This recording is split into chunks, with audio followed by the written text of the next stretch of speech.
Mateus capítulo 18, versículo 20. Porque onde estiverem 2 ou 3 reunidos em meu nome, aí estou eu no meio deles.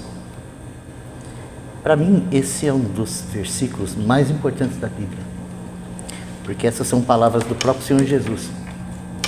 E ele está falando com respeito às reuniões dos discípulos, dos cristãos. Ao contrário das outras religiões que necessitavam de multidões, de rituais, de prédios, de lugares, sabe? Ele vai dizer assim, vocês não vão precisar disso. Na verdade, o que vocês vão precisar é estar junto. Porque se tiver 2 ou 3 juntos, reunidos em meu nome, aí estou eu no meio deles. Agora, no original, a gente foi estudar essa palavra assim lá no grego, tem um significado um pouco maior do que em meu nome. Tá? A palavra usada lá, a preposição usada lá, o verdadeiro significado dela, que está traduzido como em, é dentro, para dentro, sabe? Então a ideia é você estar reunido para Ele. Você está reunido com o propósito de ter comunhão com Ele. Você está reunido desejoso de aprender dEle. Você está reunido porque você precisa buscar Ele. Então o Senhor fala assim, se nós tivermos 2 ou 3 com esse desejo, Ele está lá. Não é interessante isso? Porque normalmente a gente participa das reuniões, mas com outras ideias, né? Com outros princípios, com outro coração. Às vezes a gente vai numa reunião, num ambiente porque a gente gosta do ambiente. A gente vai num lugar porque a gente está pensando, né, em buscar alguma coisa para nós, que não é o Jesus, que não é conhecer o Senhor, não é tocar Ele, não é ser curado por Ele, não é conhecer Ele. Então, por isso que a maioria das nossas reuniões cristãs, a gente passa assim tão despercebido disso, de que Jesus está lá. Então, normalmente a gente consegue ver Ele quando realmente a gente busca Ele. Então, por isso que acontece hoje, de você estar numa reunião e você ter algumas pessoas que saem de lá transformadas e a grande maioria sai da mesma maneira que entrou. Porque se perdeu de vista esse conceito. E falar assim, eu estou indo me reunir com Jesus. Ele vai estar lá, né? Para me ensinar, para me corrigir, para me admoestar, para me curar, para cuidar de mim, para me pastorear, para me edificar, para me encorajar. Então, esse é o motivo que a gente se reúne. A gente se reúne para conhecer Jesus.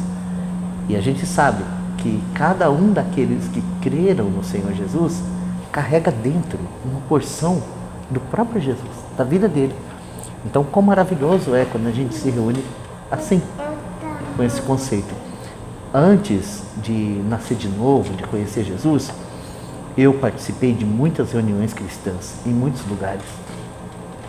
Mas eu nunca fui em uma só delas em busca de Jesus.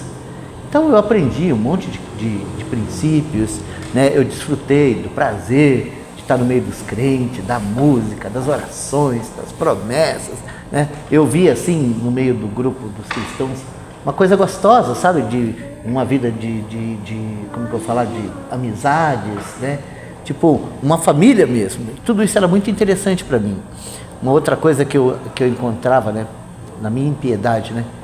Eu encontrava muito nos grupos cristãos, era a possibilidade de arrumar uma namorada. Então, sabe, eu sempre falava assim, eu vou namorar uma menina crente, não quero namorar uma menina que não é crente. Então eu ia para esses lugares em busca de arrumar uma namorada. E era essa a minha motivação. E eu nunca encontrei Jesus. Aliás, eu nem conhecia esse versículo aqui, Mas o que aconteceu? Houve um dia que todas as situações me levou para o fim. Na verdade, aquele dia eu passei o dia inteiro pensando em me suicidar. O dia todo, pensando no suicídio. E foi um dia muito incrível, porque na parte da manhã, quando eu saí de casa para ir à padaria comprar pão, cheguei na padaria, né, me dá 5 pão. O moço da padaria colocou o pão num saquinho e me deu, paguei o pão.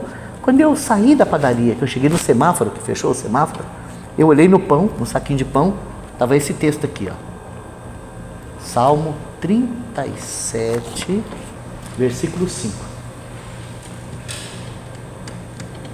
Salmo 37, versículo 5. Então, sinal fechou, catei o pacote de pão, olhei, está lá. Entrega o teu caminho ao Senhor, confia nele, e ele tudo fará. Estava assim escrito nessa aqui de pão. Aí, né, o sinal abriu, eu saí assim com aquela palavra de mente, e eu estava sofrendo muito mesmo, por causa das consequências dos meus pecados. Então, eu estava com problema no casamento, estava com problema financeiro, eu estava com muitos problemas. E todas as vezes que eu sofria alguma dificuldade, eu culpava meu pai, minha mãe, a sociedade, todas as outras coisas. Mas aquele dia foi diferente. Aquele dia eu tinha plena consciência que o culpado de tudo que estava acontecendo na minha vida era eu. E aí, sabe, esse versículo veio: entrega teu caminho ao Senhor, confia nele, e ele tudo fará. Mas o diabo, muito sorrateiro, logo trouxe uma seta na minha mente, sabe? Porque me surgiu uma pergunta. Perguntei assim, o que será que Deus quer que eu entregue para ele? Nesse versículo me surgiu essa pergunta: o que será que Deus quer que eu entregue para ele? E imediatamente veio a resposta lá do inferno, que era uma coisa que eu tinha aversão, porque toda vez que eu ouvia alguém falar de Deus, essa pessoa pedia dinheiro, toda vez. Então me chamavam para ir no culto, eu não ia lá buscar Jesus, eu ia lá procurar uma namorada, mas eu achava assim horrível quando o pregador falava assim, agora nós vamos arrecadar, agora vai passar sacolinha, ou então falava assim, se você não der, você patrão, blá, blá, blá, blá, blá, blá. Então, por causa dessas conversas, na hora que eu li o texto, entrega o teu caminho ao Senhor, que veio na minha mente uma tentativa de entender o que Deus queria de mim, Satanás já buzinou no meu ouvido assim, é dinheiro, é dízimo. E aí eu já fiquei assim, enojado com aquele pensamento. Falei assim, é dízimo que você quer de mim? Eu estava bravo. Falei, é dízimo que você quer de mim, Deus? Sabe? E fui para casa pisando duro, né? O dia não foi bom, passei o dia tentando me suicidar, não deu certo as tentativas. Aí quando foi à noite, fui na reunião. E eu cheguei lá. E foi uma coisa luta para mim, sabe? Eu cheguei lá, a primeira coisa que eu ouvi lá, de um dos líderes, era que eles iam fazer uma campanha de 7 quintas-feiras. Era uma quinta-feira, 9 de junho. Ele falou que ia fazer uma campanha de 7 quinta-feiras. E quem tivesse algum problema, podia colocar na ficha lá, que se fizesse a campanha direitinho, Deus ia resolver. Aí eu catei a ficha e escrevi na frente. Já faltou. Uma das coisas que eu não me esqueço, que eu pedi naquela ficha lá, porque eu queria ganhar na Mega Sena. Porque eu não sabia como pagar minhas contas, entendeu? Foi, verdade. E aí, na hora que eu ainda estava escrevendo, igual a menina assim, ainda estava escrevendo, quando veio no meu coração aquela situação que a minha vida estava acabando, eu tinha chegado ao fim, e que eu tinha passado o dia tentando me matar, porque realmente não tinha mais sentido viver. Então, eu fui ousado, peguei a caneta, risquei todas aquelas coisas que eu tinha escrito, e lá no finalzinho da ficha, no único espacinho que sobrou assim, eu escrevi assim, eu quero te conhecer, Jesus. Não, foi assim, se o Senhor existe mesmo, eu quero te conhecer. Escrevi lá no finalzinho da ficha. E então eu comecei a orar. Eu já tinha feito orações, mas nunca igual aquela. Porque, vamos dizer assim, o culto já tinha começado. Porque se eu ia num lugar, alguém falasse assim, vamos orar, eu fechava o olho, né? Redava um Pai Nosso está no céu, santificado seja o teu nome, que é nós vosso Deus. Porque era o que eu sabia fazer, né? Então vamos orar? Eu baixava a cabeça. Quando todo mundo falava amém, eu falava amém também. Era desse jeito, essa era a minha relação com Deus. Quando o pessoal falava assim, vamos cantar o hino, né? Se eu soubesse o hino, eu cantava. E se eu não soubesse, eu fazia de conta que sabia. Mas era só para participar do ritual, né? Então, levanta a mão, levantava. Fala para o teu irmão que está do lado que você ama. Eu falava, eu te amo, mas era só isso. Esse era meu culto. Naquele dia, depois que eu escrevi aquela fichinha, eu fechei o meu olho, estava todo mundo cantando, porque já tinha começado o culto, né? Fechei o meu olho e eu comecei a repetir aquilo que eu tinha escrito naquela folhinha de papel. Comecei a repetir, falei assim, se o Senhor existe mesmo, eu quero te conhecer. Se o Senhor existe mesmo, o Senhor tem que falar comigo. E eu ainda falava assim, porque se o Senhor não falar comigo hoje, amanhã, basta. Hoje é o meu último dia. Esse era o conceito que eu estava no meu coração. Por quê? Porque eu já estava pronto para o suicídio, já estava tudo preparado. Só faltava ter coragem para puxar um gatilho só.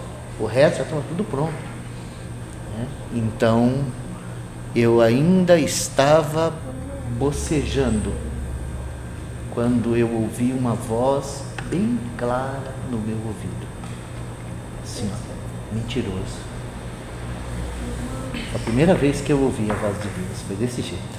A primeira palavra que Deus falou comigo de modo audível foi mentiroso. O Senhor falou de modo bem claro para mim, assim, ó, mentiroso. Quando eu ouvi aquela palavra mentiroso, com aquela clareza, sabe? Eu pensei assim, né? Tem algum conhecido aqui.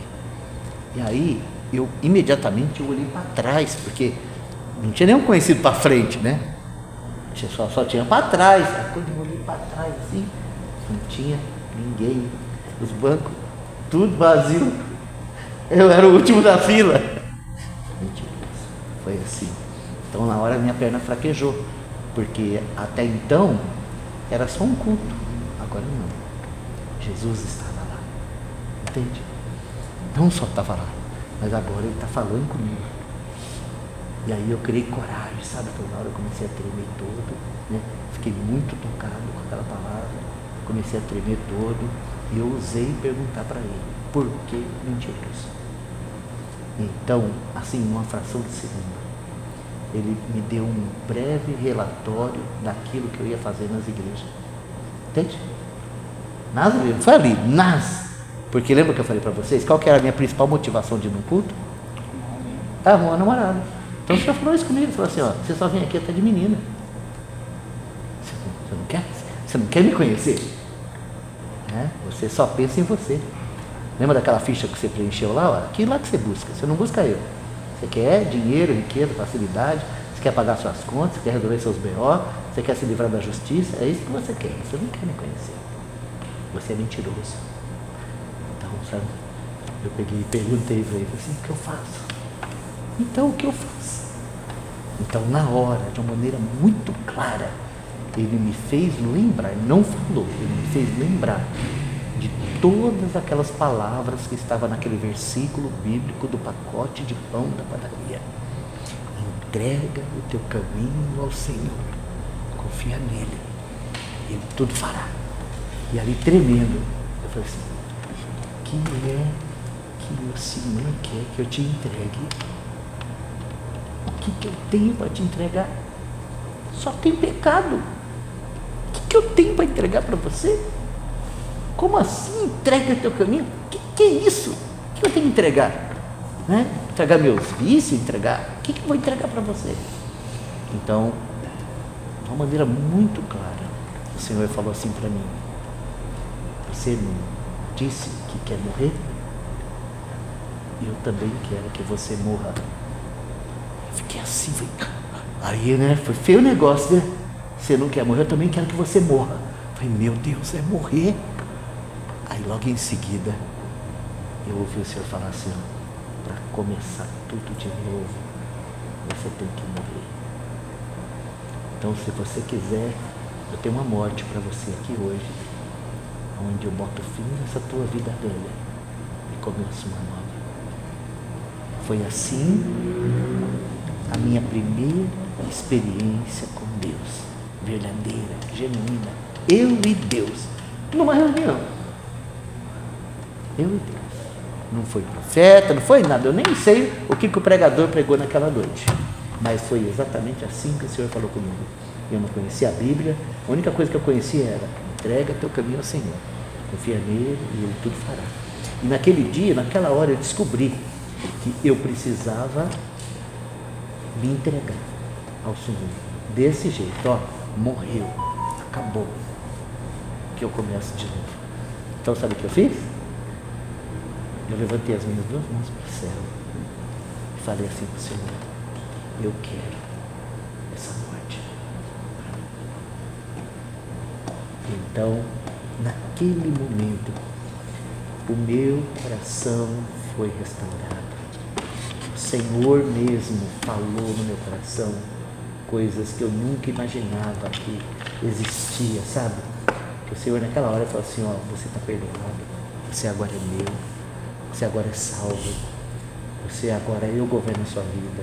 Eu cuido de você. Agora você nunca mais você vai ser o mesmo. Porque agora você pertence a mim. Então, naquele dia, começou tudo. A única coisa que eu conseguia fazer naquele momento era chorar. Mas não era de tristeza, não. Era chorar de alegria, porque eu tinha encontrado Jesus.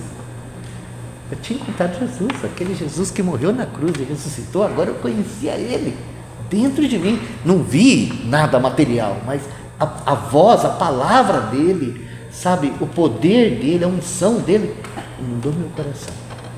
E naquele dia começou minha carreira cristã. Naquele dia. No outro dia, quando eu abri a Bíblia, era tudo novo. No outro dia, quando eu acordei que eu abri a Bíblia, era tudo novo. Eu li o Novo Testamento em uma semana. Sabe, eu não vou dizer assim que eu entendi tudo, mas era como se eu fizesse parte daquilo. Era tudo novo. Tudo tão certo, tão claro. A certeza que Deus existia, que era esse Deus que tinha falado comigo.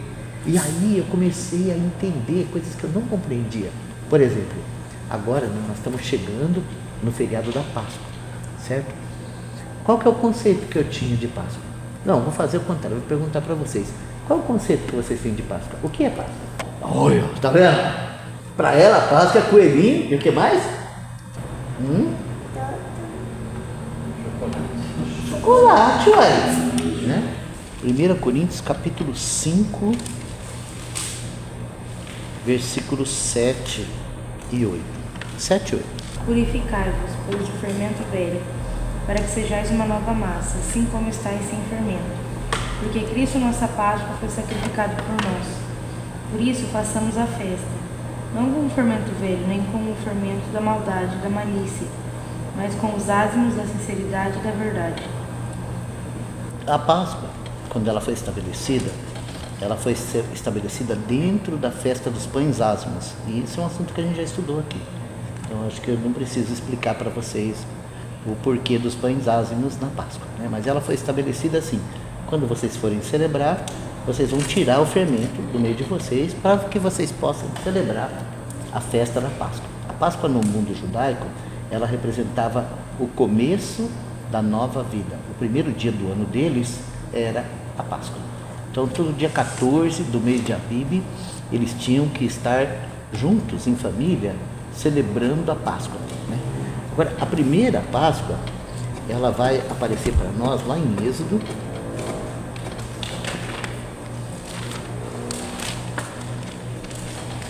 capítulo 12. Então, aquela pergunta que você me fez, a minha resposta é: Páscoa para mim é Cristo. Entendeu? Cristo é a minha Páscoa. Todavia, né, essa palavra tem um significado muito amplo, muito profundo. E vocês vão entender esse significado na leitura desse texto. Então, Paulo ele fala assim, porque Cristo, nossa Páscoa, foi sacrificado. Então, vamos falar assim que a Páscoa está relacionada com o sacrifício, né? Então, tá certo você falar que Páscoa representa a ressurreição de Cristo. Tá certo, não está errado. Mas essa palavra Páscoa não significa a ressurreição de Cristo. Ela está mais relacionada com o sacrifício de Cristo, né? Com a morte dele. Agora vamos tentar entender aqui um pouquinho esse assunto. Então vamos lá. Êxodo, capítulo 12. Vou fazer a leitura, tá? Mas se alguém querer ler, eu posso passar também. Tá assim, ó. E falou o Senhor a Moisés e Arão na terra do Egito, dizendo: este mês vos será o princípio dos meses, este vos será o primeiro dos meses do ano. Falai a toda a congregação de Israel, dizendo: aos 10 desse mês, tome cada um para si um cordeiro. No original está assim, ó, macho. Está exatamente assim no original, tá? Um cordeiro macho. E aí diz assim: segundo as casas dos pais, um cordeiro para cada família. Ou seja, isso aí era para fazer em cada família. Tinha chegar no dia 10, né, do mês, pegar um cordeiro, cada um, né? E aí o texto continua dizendo assim, ó, se a família for pequena para um cordeiro, então tome um só com seu vizinho, perto da sua casa, conforme o número das almas, cada um conforme o seu comer, fareis a conta conforme o cordeiro. Ou seja, o cordeiro era para ser comido por uma família, ou por quantas pessoas fossem necessárias para comer o cordeiro. Então vamos dizer assim, né, a família brasileira hoje, como ela está configurada, né, marido, mulher, 2 filhos, nunca vai conseguir comer um cordeiro. Então tem que chamar os vizinhos, tinha que juntar ali, eu penso que umas 15 pessoas pelo menos, no mínimo, né, para poder comer um cordeiro. E aí ele fala assim, ó, o cordeiro, tá? Na minha tradução está assim, ó, ou cabrito, isso não existe no original, tá? É cordeiro. O cordeiro será sem mácula, ou seja, sem defeito, um macho de 1 ano, o qual tomarei das ovelhas ou das cabras, e o guardarei até o 14º dia desse mês, e todo o ajuntamento da congregação de Israel o sacrificará à tarde. Então, quando o nosso Senhor Jesus chegou em Jerusalém, que foi o dia que o pessoal, que ele chegou montado no jumentinho, que as pessoas juntaram aqueles ramos e colocaram lá e cantaram, né, Hosana, filho de Davi. Esse era o dia 10, era o dia de apresentar o cordeiro. Então vamos dizer assim, ele estava próximo da Páscoa e eles tinham que pegar o cordeiro, separar um cordeiro lá e levar para a casa deles e ficar 4 dias examinando, ver se ele não tinha defeito. Então por isso que Jesus ele chega em Jerusalém no dia 10, exatamente no dia 10, e ele vai para o templo. E ele passa o dia lá no templo sendo examinado pelos escribas, pelos fariseus, pelos saduceus, né? E aí quando é à tarde ele sobe e vai para Betânia, quando é no outro dia ele está lá de manhã de novo, né? Cercado daqueles homens, respondendo as perguntas, né? Sendo confrontado de todos os lados, e ele, o que estava acontecendo na verdade era que o cordeiro estava sendo examinado. O último a examiná-lo foi Pôncio Pilatos, foi o último, e está lá no Evangelho de João. Quando ele examina o Senhor e a causa dele, ele vai ao povo e fala assim, ó, não encontrei nesse homem crime algum. Agora sim, você tem um cordeiro sem mácula. E o Senhor Jesus, você vai descobrir que quando eles entregam, eles não querem matar o Senhor naquele dia, porque aquele dia era Páscoa. Mas o Senhor estava ali para morrer naquele dia. Por isso que ele foi entregue para os romanos. Entende? O Senhor estava ali para morrer naquele dia, porque aquele era o dia do cordeiro ser imolado. Então a gente entende que todas essas coisas que aconteceram no Egito era só como que um teatro que apontava para aquilo que Jesus faria para o mundo inteiro. Então quando a Páscoa é instituída, ela foi assim, eles separaram aquele cordeiro e agora eles vão passar 4 dias olhando, ver se esse cordeiro tem defeito ou não. Então, quando chega no 14º dia, eles tinham que juntar a congregação e sacrificar o cordeiro à tarde, 3 horas da tarde. Era o horário do sacrifício da tarde, que eles tinham que matar o cordeiro. Para que eles tinham que fazer isso? Vamos continuar a leitura. Versículo 7. E tomarão do sangue e poloão em ambas as ombreiras, na verga da porta, nas casas em que o comerem. Ou seja, eles iam matar o cordeiro, eles não iam deixar o sangue do cordeiro cair no chão. Eles iam guardar o sangue, tirar o sangue numa vasilha, e aí eles iriam na porta da casa deles e eles iam colocar sangue lá, do lado de fora, na verga da porta. Eles iam nas ombreiras, né, das janelas, e ia passar sangue. Ou seja, todas as entradas da casa seriam manchadas com o sangue daquele cordeiro. Esse era a base da primeira Páscoa, tá? Isso foi só na primeira Páscoa.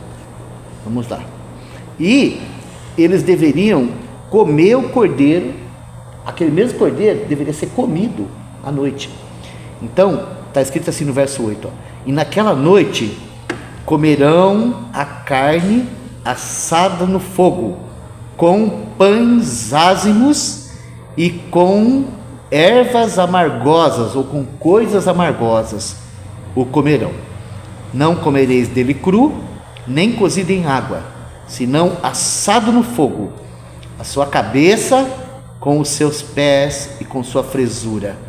E nada dele deixareis até amanhecer. Mas o que dele ficar até amanhecer, queimareis no fogo. Assim, pois, o comereis com os vossos lombos cingidos, os vossos sapatos nos pés, o vosso cajado na mão, e o comereis apressadamente. Esta é a Páscoa do Senhor. Então, o Senhor estabeleceu essa festa assim. Era uma refeição familiar, onde eles iam matar o cordeiro, colocar o sangue para fora da casa, eles iam reunir a família, eles iam se arrumar como quem está pronto para ir embora, ia fazer as malas, ajeitar as coisas, ia pegar o cajado, ou seja, o cajado você usa quando você está na estrada, e aí ia comer o cordeiro, de pé, rápido, ia comer junto com ervas amargas e com pães ázimos. Essa era a refeição, a Páscoa. Isso era a Páscoa. Ou seja, não tem nada a ver com chocolate, não tem nada a ver com banquete, não tem nada a ver com nada disso, né? Era uma alimentação que eles tinham que fazer para fugir. Era a última refeição que eles iam fazer no Egito. Então ali tem como disse o Fernando aí, tem o tipo da libertação. Por quê? Porque depois daquela refeição eles iam embora do Egito. Agora o Egito, ali nessa época, tá? O Egito representa o mundo. E eles estavam prontos para ser separados do mundo. Isso é a Páscoa. Agora deixa eu continuar a leitura, que vocês vão entender um pouco melhor o significado da palavra Páscoa. Então, ele fala assim, comereis, no verso 11, né? E o comereis apressadamente, essa é a Páscoa do Senhor. Agora, presta atenção no verso 12. No verso 12 ele fala assim, ó, e eu, Deus está falando, e eu passarei pela terra do Egito esta noite, e ferirei todo primogênito na terra do Egito, desde os homens até os animais, e em todos os deuses do Egito farei juízo. Eu sou o Senhor. Ou seja, o que o Senhor ia fazer no Egito?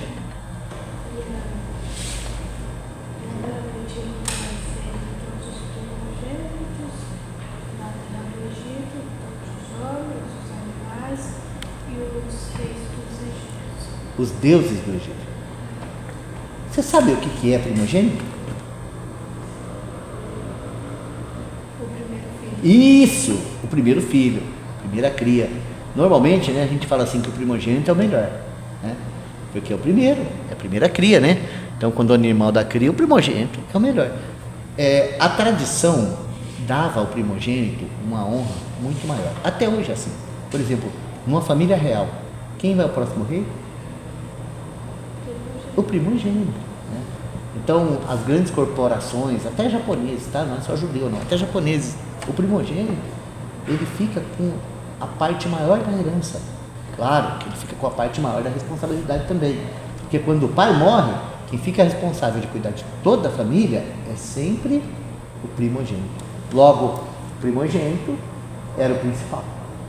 Então, o Senhor agora, ele vai trazer a última das pragas ao Egito. E a última praga que vem ao Egito é a morte do primogênito. Agora, naquela época não havia levantado ainda o Império Grego, não havia. Eu preciso explicar isso para vocês, porque se vocês entenderem isso, vocês vão entender bem o que é Páscoa. Naquela época não havia ainda esse pensamento que nós temos de individualismo. Naquela época, o conceito de eternidade significava assim, ó, você vai morrer, mas você vai deixar o outro em teu lugar. Você entende o que eu estou falando? O conceito que os homens tinham naquela época de eternidade era o seguinte: eu vivi minha vida, ela já acabou, mas o meu filho vai dar continuidade. E quem era esse que representava a continuidade do clã, a continuidade do reino, a continuidade da família? Ou seja, quem era que representava a eternidade? O primogênito. Justamente, o primogênito era o filho que representava a continuidade. Então agora, o Senhor, ele trouxe 9 pragas para o Egito. E essas 9 pragas, elas vieram com uma finalidade, tá? Que o povo de Israel e do Egito conhecesse que os deuses deles não valiam nada e que só havia um Deus, e esse Deus era o Deus de Israel. Porque o mundo é assim, ó, o mundo tem muitos deuses e todo dia nós somos flertados a acreditar naquilo que o mundo diz ser deuses. A gente só vai saber que o mundo está errado quando o nosso Deus traz juízo sobre o mundo. Porque quando o nosso Deus traz juízo sobre o mundo, Ele não traz juízo só para os homens, Ele detona todos os deuses desse mundo. Não fica nada, só fica Ele. Então era isso que ia acontecer no Egito. Deus passaria pelo Egito, trazendo a morte a todo primogênito, e segundo a palavra dele, não ia escapar nada. Você já pensou, você está presente num lugar onde o juízo de Deus vai chegar, e você saber que não vai escapar nada, porque Deus é Deus, todo-poderoso, e que nada pode escapar da mão dele? Só que olha só como ele é bom. Ele havia feito uma promessa para Abraão, Isaque e Jacó, e por causa daquela promessa que ele fez para Abraão, Isaque e Jacó, agora ele vai falar para os descendentes de Abraão, Isaque e Jacó como que eles poderiam escapar do juízo de Deus naquela noite. Ou seja, ele pediu para que matasse aquele cordeiro e para que eles colocassem o sangue nas janelas das portas. Sabe por quê? Olha o que continua dizendo o versículo 12. Ó. E eu passarei pela terra do Egito essa noite e ferirei todo primogênito na terra do Egito, desde os homens até os animais, e em todos os deuses do Egito farei juízos. Eu sou o Senhor. E olha o que diz o versículo 13: e aquele sangue vos será por sinal. Que sangue? O sangue do cordeiro que eles colocaram lá nas portas. Ia ser um sinal. Para quem que ia ser o sinal? Olha só. E aquele sangue vos será por sinal nas casas em que estiverdes. Vendo eu o sangue, passarei por cima de vós, e não haverá entre vós praga de mortandade quando eu ferir a terra do Egito. Então, aquele sangue não era para eles, era para Deus. Deus falou assim, vocês vão matar o cordeiro, vão pegar o sangue dele e vai colocar lá. A casa que eu ver o sangue, eu passo por cima. Agora, vou fazer assim uma ilustração. Vamos dizer assim que tinha lá da descendência de Abraão, falasse assim, eu não preciso disso, eu sou filho de Abraão, e não colocasse sangue lá na porta, não matasse cordeiro, não colocasse sangue. Deus tinha alguma obrigação de poupar o primogênito daquela casa? Não. Quem que Deus tinha obrigação de poupar? Sim, quem matou o cordeiro, colocou sangue nas portas, estava obedecendo a palavra de Deus. Agora, o que significa Páscoa? Então, o texto aqui no versículo 13 tem a seguinte frase, e aquele sangue vos será por sinal nas casas em que estiverdes. Vendo eu o sangue, passarei por cima de vós. É exatamente essa a tradução da palavra Pessah, que nós chamamos de Páscoa. Exatamente. Aqui no hebraico está escrito Pessah, e está traduzido assim, passarei por cima de vós. Ou seja, a Páscoa significa passar por cima. Por que o judeu celebrava a Páscoa? Porque antes mesmo deles saírem do Egito, Deus trouxe juízo sobre toda a terra do Egito. Mas as casas onde havia sangue nos umbrais e havia lá dentro uma refeição, segundo a palavra, qual que era a refeição? comer cordeiro assado em família, com ervas amargas, prontos para ir embora. Ou seja, as casas onde esse rito estava acontecendo, a morte passou por cima. A morte não atingiu. Na verdade, a morte atingiu o cordeiro. A morte atingiu o cordeiro. Ou seja, por causa da morte do cordeiro e por causa do sangue do cordeiro, aquelas famílias foram poupadas de perderem o primogênito. Então isso significa passar por cima. Páscoa. Deus passou por cima. Vamos continuar lendo o texto? Versículo 14, nós temos aqui a festança, né? Este dia vos será por memória. Celebrá-lo-eis por festa ao Senhor. Nas vossas gerações o celebrareis por estatuto perpétuo. Ou seja, o Senhor deixou aqui esse mandamento para os filhos de Israel, que eles deveriam, por toda a existência deles, lembrar dessa noite. E não é uma noite para ser lembrada?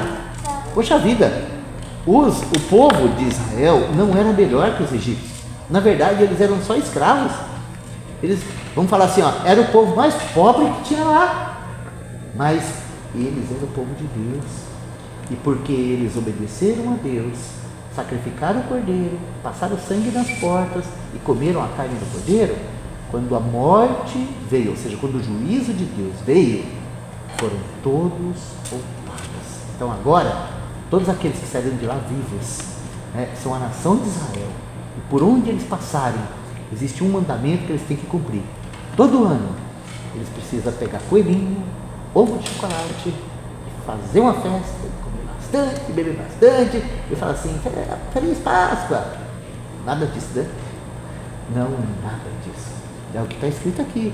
Eles teriam que sacrificar um cordeiro, eles teriam que comer pães ázimos, com ervas amargas, à meia-noite, lembrando que eles só estavam vivos porque lá atrás, um dia, Deus visitou o juízo, trouxe juízo sobre o Egito, e eles estavam todos lá, mas por causa daquele rito, eles foram culpados. Isso é Páscoa para o povo judeu.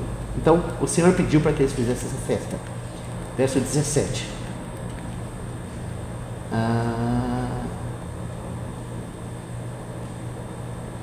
Onde eu parei? Foi no 17 mesmo? 14, né? 15. 7 dias comereis pães ázimos. Primeiro dia tirareis o fermento das vossas casas, porque qualquer que comer pão levedado, desde o primeiro até o 7º dia, aquela alma será cortada de si. E ao primeiro dia haverá santa convocação. Também ao 7º dia tereis santa convocação. Nenhuma obra se fará neles, senão que cada alma houver de comer. Isso somente eu vos aprontarei para vós. Guardai, pois, a festa dos pães ázimos, porque naquele mesmo dia tirei vossos exércitos da terra do Egito, pelo que guardareis a este dia nas vossas gerações, por estatuto perpétuo, para sempre. No primeiro mês, aos 14 dias do mês à tarde, comereis pães ázimos, até 21 do mês à tarde. Por 7 dias não se ache nenhum fermento nas vossas casas, porque qualquer que comer pão levedado, aquela alma será cortada da congregação de Israel. Assim o estrangeiro como o natural da terra. Nenhuma coisa levedada comereis em todas as vossas habitações. Comereis pães ázimos. Chamou, pois, Moisés a todos os anciãos de Israel e disse-lhes: escolhei e tomai-vos cordeiros para as vossas famílias e sacrificai a Páscoa. Então, tomai um molho de isopo e molhai-o no sangue que estiver na bacia e passai-o na verga da porta, em ambas as ombreiras do sangue que estiver na bacia. Porém, nenhum de vós saia da porta da sua casa até amanhã, porque o Senhor passará para ferir os egípcios. Porém, quando vir o sangue na verga da porta, em ambas as ombreiras, o Senhor passará aquela porta, e não deixará o destruidor entrar em vossas casas para vos ferir. Portanto, guardai isso por estatuto para vós, para vossos filhos, para sempre. E acontecerá que quando entrardes na terra que o Senhor vos dará, como tem dito, guardareis esse culto. E acontecerá que quando os vossos filhos vos disserem: que culto é esse? Então direis: este é o sacrifício da Páscoa ao Senhor, que passou as casas dos filhos de Israel no Egito, quando feriu aos egípcios e livrou as nossas casas. Então o povo inclinou-se e adorou. E foram os filhos de Israel e fizeram isso, como o Senhor ordenara a Moisés e a Arão. Assim fizeram. Vamos continuar? Verso 29. E aconteceu à meia-noite que o Senhor feriu a todos os primogênitos na terra do Egito, desde o primogênito de Faraó, que se sentava em seu trono, até o primogênito do prisioneiro que estava na cadeia, e todos os primogênitos dos animais. E Faraó levantou-se de noite, ele, todos os seus servos e todos os egípcios, e havia grande clamor no Egito, porque não havia casa em que não houvesse um morto. Então chamou a Moisés e a Arão de noite e disse: levantai-vos, saí do meio do meu povo, tanto vós como os filhos de Israel, ide, servi ao Senhor como tendes dito. Levai também convosco vossas ovelhas, as vossas vacas, como tendes dito, e ide, e abençoai-me também a mim. E os egípcios apertavam ao povo, apressando-se para lançá-los da terra, porque diziam: todos seremos mortos. E o povo tomou a sua massa antes que levedasse, e as suas amassadeiras atadas em suas roupas, sobre os ombros. Fizeram, pois, os filhos de Israel conforme a palavra de Moisés, e pediram aos egípcios joias de prata, joias de ouro e roupas. E o Senhor deu ao povo graça aos olhos dos egípcios, e estes lhe davam o que pediam, e despojaram os egípcios. Assim partiram os filhos de Israel de Ramsés para Sucote, cerca de 600.000 a pé, somente de homens, sem contar os meninos. Bom, aqui nós temos o assunto da Páscoa, tá?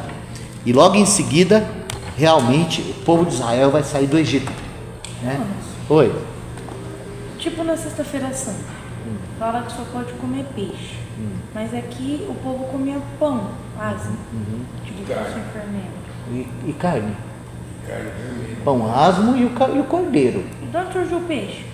Surgiu da tradição do catolicismo romano, longe das escrituras, quando eles começaram a imitar as outras religiões. Entende? O nosso feriado de Sexta-feira Santa, de Natal, de Páscoa, todos esses feriados que são chamados feriados cristãos, na verdade são tudo abominações, tudo copiando o modelo de cultos pagãos da época, porque esses cultos, esses rituais davam muito dinheiro para o governo. Então, quando o governo adotou a religião cristã como religião oficial, ele mesclou no meio da religião cristã essas coisas e colocou tudo o nome de cristianismo. Então, comer peixe na sexta-feira não tem absolutamente nada a ver com o evangelho. Não. É como comer chocolate no domingo de Páscoa. Também não tem absolutamente nada relacionado com a Bíblia. Nada. É só negócio. É só coisa dos homens. Sabe assim? É aberração. Até a Sexta-feira Santa é uma aberração. Porque o nosso Senhor Jesus Cristo, ele não foi sacrificado, vou usar aqui, tá? O calendário antigo, tá? Primeiro da semana, segundo da semana, terceiro da semana, quarto da semana, quinto da semana, sexto da semana. Não, ele não foi sacrificado no sexto dia da semana. Sabe por quê? Porque o nosso Senhor, ele foi para a cruz, tá? No dia 14 do mês de Abib. Ele entrou, né, na sepultura e ele ficou lá 3 dias e 3 noites. Então, ele não ressuscitou no domingo da Páscoa. Oh, tudo isso é comércio. Entendeu? Oh, exatamente. Então, tudo isso é comércio. Mas é tudo comércio. Inclusive na Bíblia. Tá? quando está escrito lá assim, ó, e no primeiro dia da semana, não é Bíblia, é tradução católico-romana, que os evangélicos pegaram emprestado, entende? Se você pegar o original, não é primeiro dia da semana, entende? Era só mais um dos descansos, é isso que está lá, em um dos descansos, assim como, né, o Senhor Jesus foi crucificado em um dos descansos, no outro dia era um dos descansos, o nosso Senhor ressuscitou em um dos descansos. E João, quando vai explicar isso, fala assim, ó, e era grande aquele descanso, ou seja, era um feriadão, culminou com algumas datas que o povo de Israel não trabalhava, guardava, tudo junto ali. Então o nosso Senhor, ele foi sacrificado no dia que sacrificava o cordeiro, entendeu? Agora, por que a palavra fala Cristo nossa Páscoa foi sacrificado por nós? Então é muito importante nós entender isso, porque esse mundo está sob juízo. Esse mundo está sob juízo. Do mesmo jeito que o Egito estava sob juízo, esse mundo está sob juízo. Esse mundo vai de mal a pior. E parece que o Senhor já começou a desentronizar os deuses desse mundo. Parece que isso já começou. A bagunça já começou, né? Então, você vê que hoje, né, quantas coisas que tinha valor que já não tem mais, quantas coisas, né? Então, vou falar assim, todos os valores dessa humanidade está sendo jogado na lata do lixo, todos, literalmente todos. Mas o juízo de Deus está chegando, e o Senhor nos deu uma outra Páscoa, Cristo. Então, quando o sangue de Jesus foi derramado na terra, ele foi derramado com uma finalidade: colocar em nós uma marca. Então, quando nós recebemos a Cristo como nosso Salvador, é o sangue de Jesus a base entre nós e nosso Deus. Nós não somos perfeitos, não, mas quando Deus olha para nós e ele vê o sangue, sabe o que ele faz? Ele passa por cima, ou seja, nós somos poupados. Sabe por que o juízo de Deus não pode vir sobre nós? Porque o sangue de Cristo foi derramado lá na cruz. Agora, o sangue de Cristo foi derramado lá na cruz para toda a humanidade. Acredita nisso? Está escrito? Está escrito. Quer ver? Deixa eu mostrar para vocês.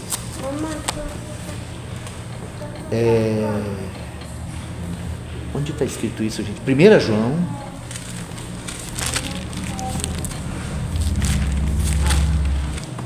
Capítulo 1.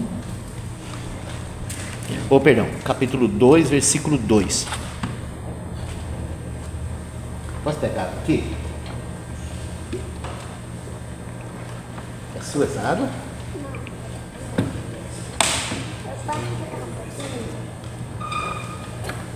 Está escrito aí? Quem pode ler para nós? E ele é a propiciação pelos nossos pecados, não somente pelos nossos, mas também pelos de todo mundo. Essa palavra propiciação significa se colocar entre, colocar no meio. Sabe quando você percebe que alguém quer ofender tua irmãzinha, você vai e entra no meio e fala assim, ó, para tocar nela, tem que passar por mim primeiro?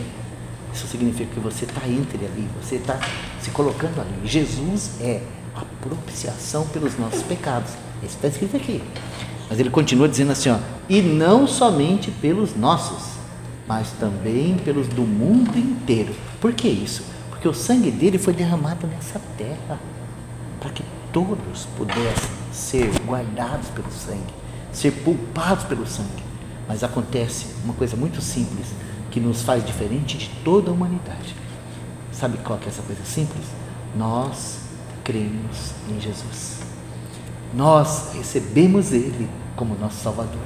Nós tomamos o sangue dele como algo muito importante para nós, porque é pelo sangue dele que os nossos pecados são perdoados. É dessa maneira que, de modo muito prático e pessoal, nós colocamos sangue entre nós e o juízo. Então, no dia do juízo, quando o Senhor vem julgar o mundo, ele passa por cima de nós. Por quê? Porque Cristo, nossa Páscoa, foi sacrificado por nós. Não é lindo isso? Agora, o escritor, ele não termina aí falando só disso, ele continuava falando assim, ó, por isso celebramos a festa Ou seja, o que os judeus tinham que fazer naquele dia terrível de juízo? Celebrar uma festa. Eles iam fazer um churrasco, ia comer o carneiro, ia comer os pães, mas tinha ervas amargas lá, e aquelas ervas tinham uma finalidade, tá? Então, era essa a última refeição que eles iam fazer no Egito. Assim a gente deve viver nesse mundo. A gente não apenas tem Cristo como aquele que morreu por nós, mas a gente também tem Cristo como a nossa verdadeira comida, como a nossa verdadeira bebida, como a nossa mais importante refeição. Sabe por quê? Porque no momento em que o juízo de Deus chegar sobre a terra, para o mundo vai ser um caos, como foi lá para o Egito. Mas para nós, é só a nossa libertação. É só a hora de ir embora. É só a hora de deixar para trás esse mundo cruel, de angústia, de coisas tão terríveis, de tanta tristeza, de tanto sofrimento. Então, eu penso que é muito importante a gente ter uma compreensão clara do que significa Páscoa. Porque Páscoa significa isso. Deus passou por cima. Então, lá no Egito, Deus passou por cima. E hoje, Cristo veio trazer para nós a realidade. Ou seja, através do sacrifício dele na cruz, nós fomos poupados. Lá no Egito, através da morte daquele carneirinho, cada família foi poupada. Deus nos deu um cordeiro. Quer ver o texto? Evangelho de João, lá atrás. Evangelho de João capítulo 1, versículo 29. Pode ler? No dia seguinte, João viu a Jesus, que vinha para ele, e disse: Eis o Cordeiro de Deus, que tira o pecado do mundo. Que revelação que João teve quando ele viu Jesus. Ele ligou Jesus ao Cordeirinho da Páscoa. Entende isso? Ele ligou Jesus ao Cordeirinho da Páscoa. Então, quando ele viu Jesus, ele disse assim, ó: Eis o Cordeiro de Deus, que tira o pecado do mundo. Foi isso que Jesus veio fazer aqui.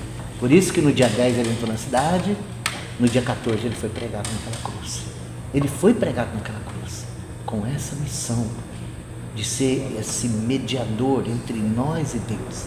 Ele foi pregado naquela cruz para que o juízo não caísse sobre os primogênitos, para que o juízo caísse sobre o primogênito. Agora, Jesus é o primogênito de quem? Aí talvez você fale assim, ó, de Maria e José. Verdade. Mas você sabe o que mais que ele é? Ele é o primogênito de Deus. Olha só, lá no Egito, todo primogênito morreu. Lá na cruz, quem morreu por nós foi o primogênito de Deus. Então, sabe, o maior pecado que a gente pode cometer nessa vida é passar por ela sem conhecer Jesus. Esse é o maior pecado que nós cometemos nessa vida. Sabe por quê? Porque Ele é o único que pode, Ele é o único que pode fazer com que a ira de Deus passe por cima de nós. Sabe? Ele é o único que pode fazer isso. Porque cada um de nós aqui, se a gente tiver que comparecer diante de Deus, do Deus irado, com a nossa justiça, ninguém escapa. Sabe por que a gente fala assim, aleluia, Jesus morreu na cruz? Porque hoje a gente crê, não é, Fernando? Que por causa da morte dele, nós somos salvos. Salvos do quê? Da ira. Da ira. Deus está irado com esse mundo. Deus está irado com todos os pecadores desse mundo. E o único meio de escapar da ira é Jesus. Mas falar o tamanho do amor de Deus, Ele deu o seu próprio Filho para morrer na cruz por nós, para que esses pecadores como nós pudessem escapar da ira. Olha só, eu era um homem que zombava de Deus. Quando o Senhor falava para mim que eu tinha que me entregar para Ele, eu falava assim, você é dízimo que você quer? Você acha que eu merecia o que o Senhor fez por mim? Mas Deus, por amor, enviou o Filho dele para morrer naquela cruz, a morte que era minha. Para quê? Para que eu pudesse ser livrado da morte. Eu vou terminar lendo um texto que define o que é Páscoa. Isaías, capítulo 53.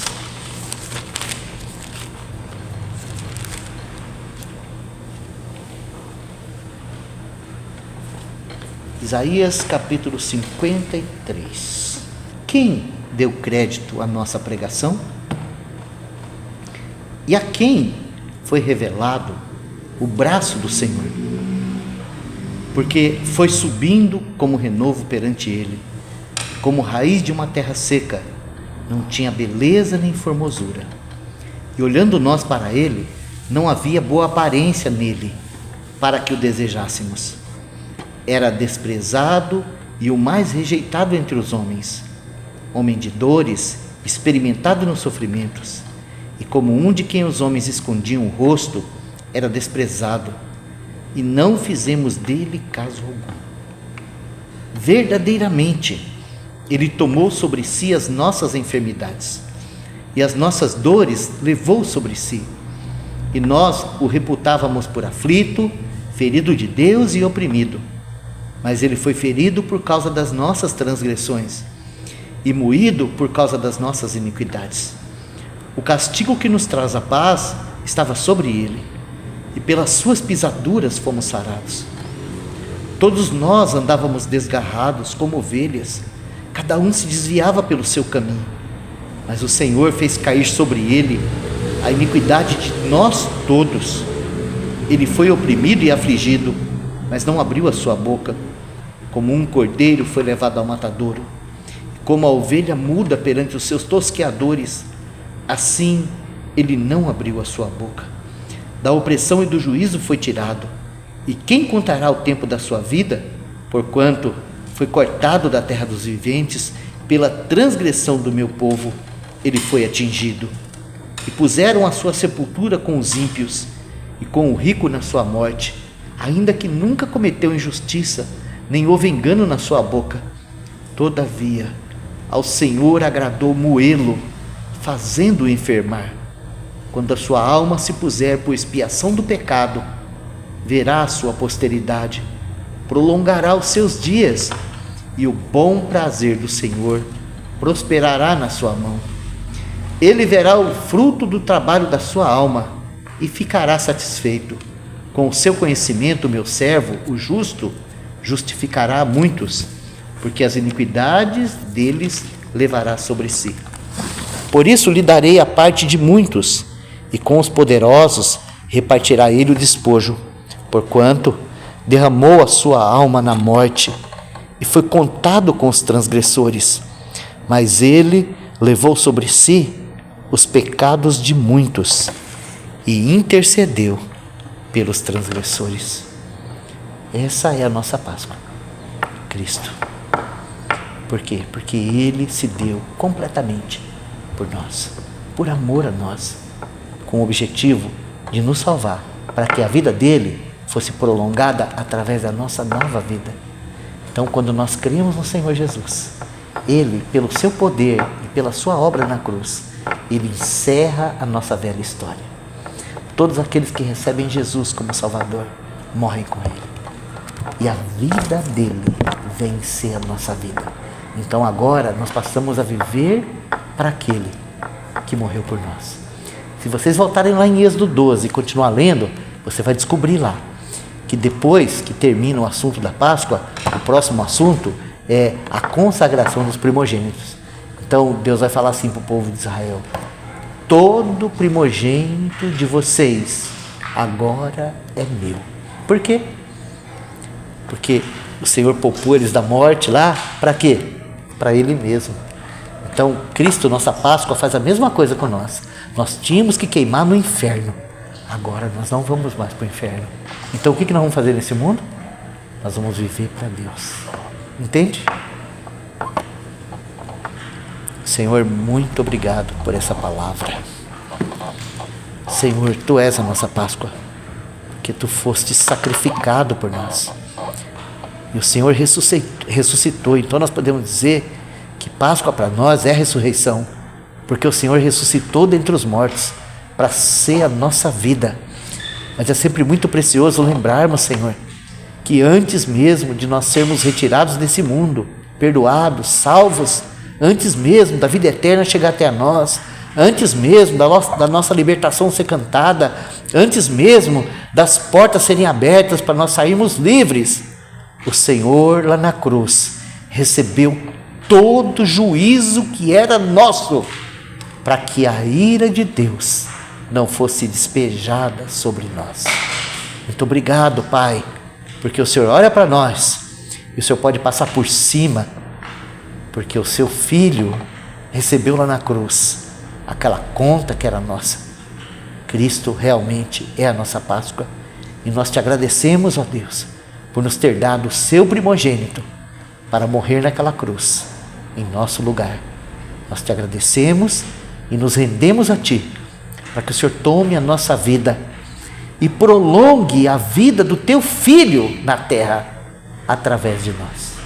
Nós te pedimos, te agradecemos, no nome santo, precioso, glorioso do Cordeiro, que deu a sua vida para nos resgatar.